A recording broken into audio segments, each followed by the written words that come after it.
Bless her. She would have enjoyed the past few months of this ride, child. I know, Ritz said. I'm just glad she's here for the next event. I'm a little nervous about my first real television gig. With her behind-the-scenes knowledge, she'll be a huge help. Don't worry about a thing, Ritzy. Papa Chaz has it all worked out, he said, glancing at his watch as Ritz headed for the revolving doors. Chaz, whose given name was Charles Bradley and would never be known as Chuck or Charlie, always took care of things for Ritz. Give Tracy a huge sloppy kiss for me on the lips. Ritz shot Chaz a look. Now you went too far with that one.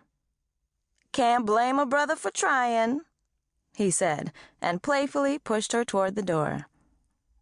Bye, I'll call you later. Be safe, sweetie. 36th Street and Madison Avenue, Manhattan.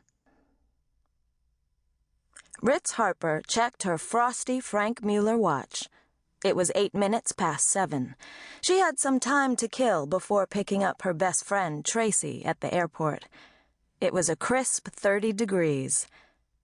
Ritz loved the winter because it gave her a chance to luxuriate in the many kinds of furs, from chinchilla to mink, fox to ermine. She decided to take the scenic route to her car and stop by the cleaners before heading to Newark Airport. By then, rush-hour traffic through Midtown and along the New Jersey Turnpike would be clear. New York City, usually known for its bustle, the city that never sleeps, had a few pockets that were completely dead.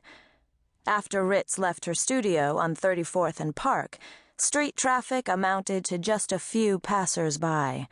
There wasn't the usual horn-blowing, anxious-to-get-nowhere car traffic that was found on the far west or east side of town. The Morgan Library stood out on the north side of 36th. Its awesome white stone structure, barren, abandoned for nearly 4 years, was a couple of years from reopening. There were metal and wood scaffolds and orange construction barricades surrounding it. The construction crew cleared out a little after 5:30.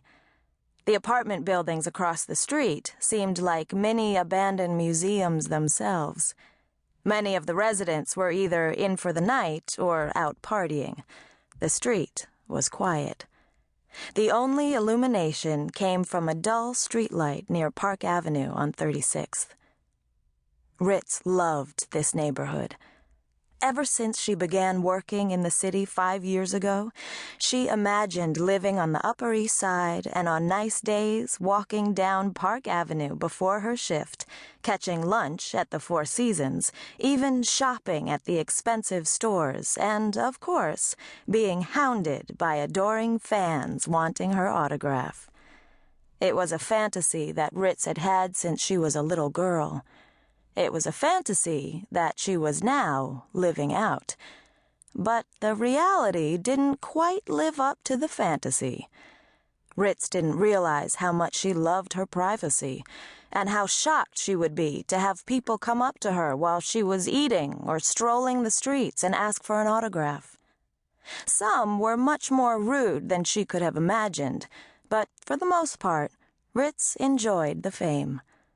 She loved connecting with her people, who, in some ways, had become her family.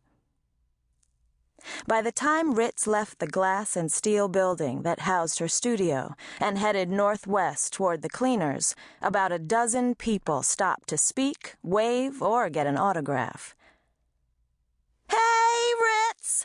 a very loud young woman squealed from across Park Avenue, jarring Ritz out of her thoughts. Ritz was growing to understand that her relationship with her audience was so intimate that people felt totally comfortable with her, as if they really knew her. A portly woman in her mid-40s yelled out, "Ritz, you go! I listen every day!" Ritz smiled and waved. On her walk up 35th toward Madison, a woman in her early 20s, who was walking with 2 friends, asked for an autograph. "Sorry, sweetie."